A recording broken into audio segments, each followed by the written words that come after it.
শতাব্দী প্রাচীন এক ধূসর চিঠিতে না বলা কথা তোমার জন্য লেখা। এত কাল আগলে রেখেছিলাম, যা আজ কোনো কারণবশত বেরিয়ে এলো ড্রয়ার থেকে।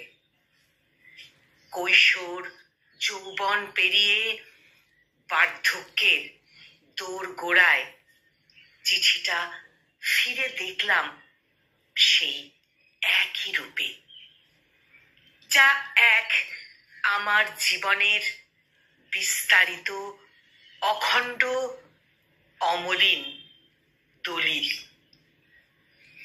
তোমার আমার এই শতাব্দী প্রাচীন দূরত্ব সত্ত্বেও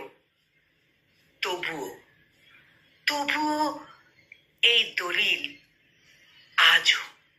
আজও সত্য, কারণ তোমার অস্ততা আমার মৃত্যু সম। তোমার অস্ততা আমার মৃত্যু সম। কলমে দেবাশিস সাহা আর কণ্ঠ প্রয়াসে আমি নিবেদিতা।